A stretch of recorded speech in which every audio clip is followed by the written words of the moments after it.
जय सिया राम जी, जय श्री बालाजी। दोस्तों, मैं हूं एस्ट्रोलॉजर पंडित लक्ष्मी नारायण, आपके अपने YouTube चैनल श्री लक्ष्मी नारायण राशिफल चैनल पर। मित्रों, आज हम जानेंगे कुंभ राशि वालों का मई महीने का मासिक राशिफल। मित्रों, आपके करियर स्थान का स्वामी इस महीने छठे भाव में रहेगा, लेकिन नीच अवस्था में रहेगा।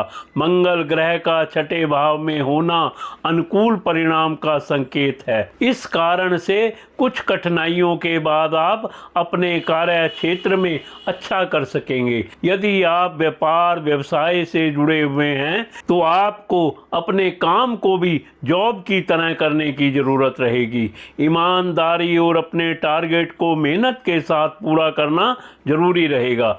यदि आप इस ढंग से काम करेंगे तो मंगल ग्रह आपको आपके व्यापार व्यवसाय में नुकसान नहीं होने देंगे।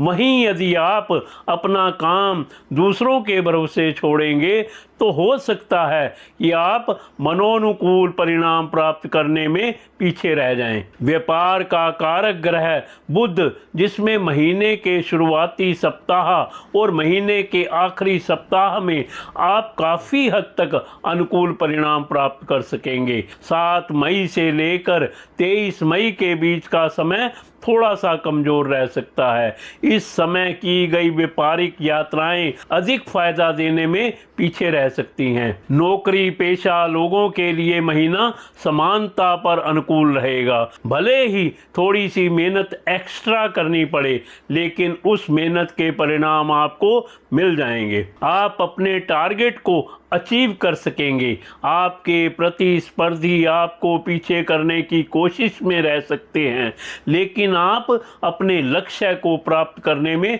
सफल रहेंगे। आप इस समस्या को भी देर सवेर दूर कर लेंगे। बृहस्पति का गोचर आपके पंचम भाव में आएगा, तब आप कोई ना कोई युक्ति लगाकर अपने साथियों, अपने सहकर्मियों को अपने फेवर में कर लेंगे। आपके कार्य क्षेत्र से संबंधित मामलों में छोटे मोटे व्यवधान या छोटी मोटी कठिनाइयों के बाद अच्छे परिणाम देता हुआ दिखेगा। आपके लाभ भाव के स्वामी बृहस्पति महीने के पहले हिस्से में औसत परिणाम देते हुए दिखाई दे रहे हैं, तो महीने के दूसरे हिस्से में बृहस्पति का पंचम भाव में गोचर आपके लाभ के ग्राफ को बढ़ाने का काम कर सकता है। विशेष अनुकूल बात यह रहेगी कि बृहस्पति लाभ भाव के स्वामी होकर लाभ भाव को देखेंगे भी। फलस्वरूप आप जितनी मेहनत करेंगे वैसे परिणाम आपको मिलते रहेंगे। कुछ एक मामलों में परिणाम उम्मीद से ज़्यादा अच्छे भी रह सकते हैं। ऐसा भी हो सकता है कि पिछले दिनों आपने जिन कामों को संपन्न किया था और उस समय उसके परिणाम नहीं मिल पाए थे, वो परिणाम अब आपको मिल जाएं। लाभ के दृष्टिकोण से महीना काफ़ी हद तक अनुकूल है, जिसमें से महीने का दूसरा हिस्सा और भी अच्छे परिणाम दे सकता है। बृहस्पति आपके लाभ भाव का स्वामी होता है।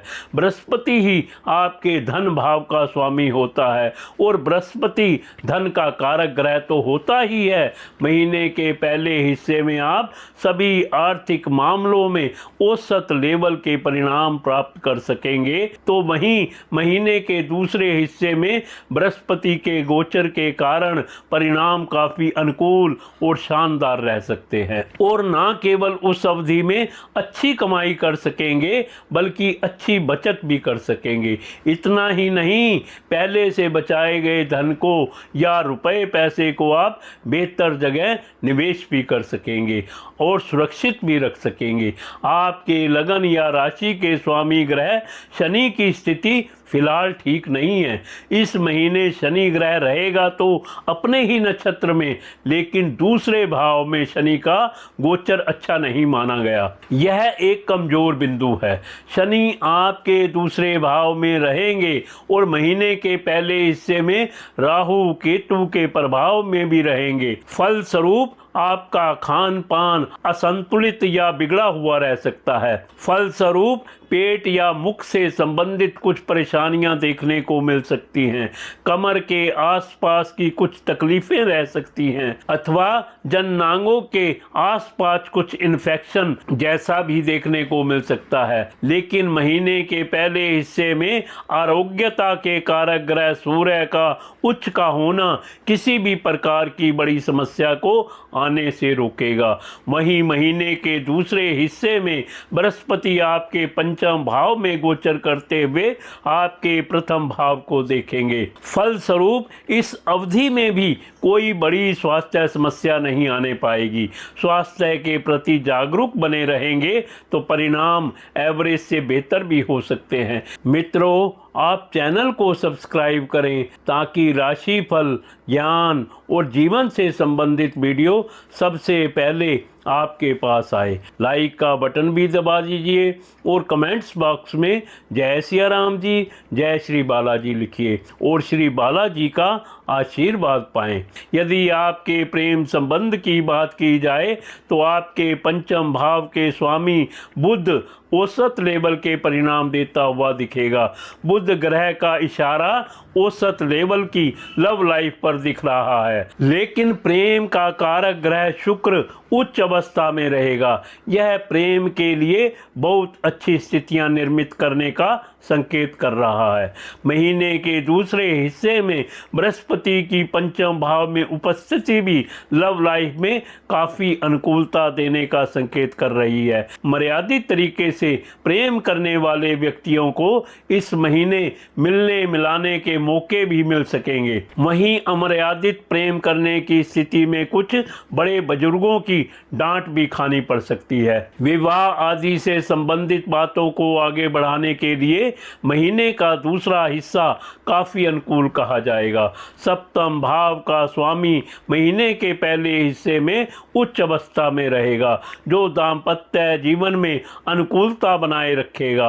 आप लाइफ पार्टनर के साथ कहीं घूमने फिरने भी जा सकते हैं। साथ में मनोरंजन के अच्छे मौके मिल सकते हैं। महीने के दूसरे हिस्से में शायद ऐसे मौके कम मिल सकेंगे। पारिवारिक मामलों में एक तरफ जहां दूसरे भाव का स्वामी महीने के पहले हिस्से में औसत तो वहीं दूसरे हिस्से में काफी अच्छे परिणाम देता हुआ दिखेगा। वहीं दूसरे भाव में शनि का गोचर अच्छा नहीं माना जाएगा। महीने के पहले हिस्से में राहु केतु का प्रभाव भी दूसरे भाव पर रहेगा, जो परिजनों के बीच कुछ मामलों में गलत फहमियां देने का काम कर सकता है। लेकिन समझदारी दिखाकर आप जल्दी ही उन परेशानियों से मुक्ति भी प्राप्त कर सकेंगे। यदि कठोर भाषा शैली से बचेंगे तो शायद समस्याएं आए ही ना। भाई, बंधु और मित्र सामाजिक कार्यों में भी आपका साथ देते हुए देखे जाएंगे। आपकी प्रतिष्ठा बढ़ाने में भी भाई बंधुओं का अच्छा सहयोग रह सकता है। घर गृहस्थी से जुड़े मामलों में परिणाम काफी हद तक अनुकूल रह सकते हैं।